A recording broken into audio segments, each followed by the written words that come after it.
Hello friends, welcome to smile talk paramedical channel. Friends, ನಿನ್ನೆ ನೈಟಲ್ಲಿ option entry ಲಿಂಕನ್ನು update ಮಾಡಲಾಗಿದೆ ಕೆ ವತಿಯಿಂದ.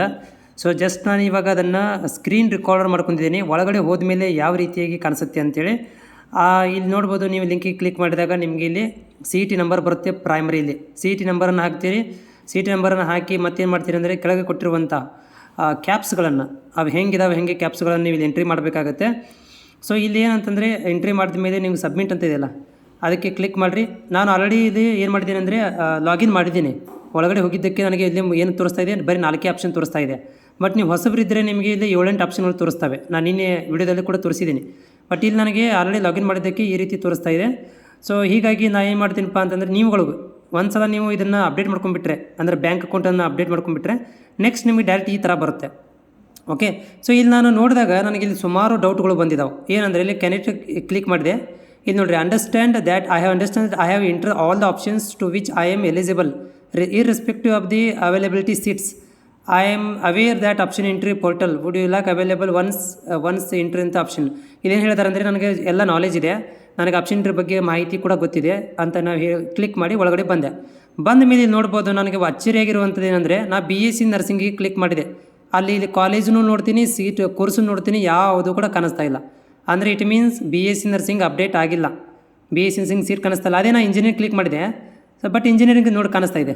ಇಂಜಿನಿಯರಿಂಗ್ ವಿದ್ಯಾರ್ಥಿಗಳಿಗೆ ಮತ್ತು ಆಪ್ಷನ್ ಎಂಟ್ರಿ ಮಾಡ್ಕೊಳ್ಬೋದು, ಆದರೆ ಮಾಡೋಕ್ಕೆ ಹೋಗ್ಬೇಡ್ರಿ ಯಾರು.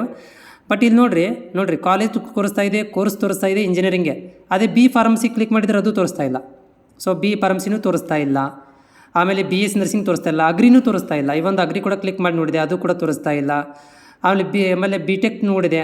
ಸೊ B.Techಲ್ಲಿ ಕೂಡ ಯಾವುದೇ ಥರ ಅಂತ ಒಂದು ಕಾಲೇಜ್ ಸೆಲೆಕ್ಷನ್ ತೋರಿಸ್ತಾ ಇಲ್ಲ. ಅಂದರೆ ಇನ್ನೂ ಅಪ್ಡೇಟ್ ಆಗಿಲ್ಲ. ಇದು ಜಸ್ಟ್ ಲಿಂಕನ್ನು ಅಷ್ಟೇ ಹಾಕಿದ್ದಾರೆ ಹೊರತು ಒಳಗಡೆ ಡಮ್ಮಿ ಇದೆ, ಒಳಗಡೆ ಏನು ಅಪ್ಡೇಟ್ ಇಲ್ಲ. ಏನು ಸುಮ್ಮನೆ ಇಂಜಿನಿಯರಿಂಗ್ದು ಅವರು ಇದನ್ನು ಬಿಟ್ಟಿದ್ದಾರಲ್ಲ, ಸೀಟ್ ಮ್ಯಾಟ್ರಿಕ್ಸ್ ಬಿಟ್ಟಿದ್ದಾರೆ ಅಂತೇಳಿ ಇದನ್ನು ಮಾಡ್ಬೋದು. ಮತ್ತು ಸೀಟ್ ಲೀಸ್ಟನ್ನು ನೋಡಲಿಕ್ಕೆ ಕ್ಲಿಕ್ ಮಾಡಿದೆ, ಅಲ್ಲಿ ಕೂಡ ಇದು ಬ್ಲ್ಯಾಂಕ್ ಇದೆ. ಸೀಟ್ ಲಿಸ್ಟಲ್ಲಿ ಕೂಡ ಯಾವುದೂ ಥರ ಅಂತ ಅಪ್ಡೇಟ್ ಕೂಡ ಆಗಿಲ್ಲ.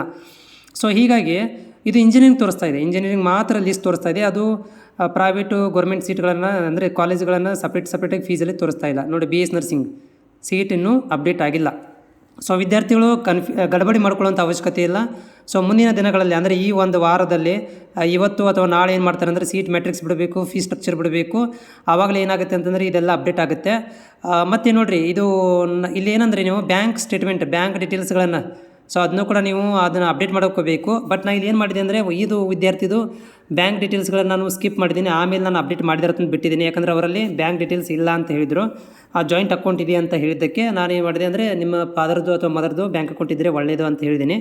ಸೊ ಅವರು ತೊಗೊಂಬಂದು ಯಾವಾಗ ಕೊಡ್ತಾರೋ ಅವಾಗ ನಾನು ಅದನ್ನು ಬ್ಯಾಂಕ್ ಡೀಟೇಲ್ಸ್ಗಳನ್ನು ಅಪ್ಡೇಟ್ ಮಾಡ್ತೀನಿ. ಸೊ ಇದೊಂದಿಷ್ಟು ಲೈವ್ ಮಾಹಿತಿ ಅಂತ ಹೇಳ್ಬೋದು ನಿಮಗೆ. ಅಪ್ಡೇಟ್ ಆದಮೇಲೆ ಮತ್ತೆ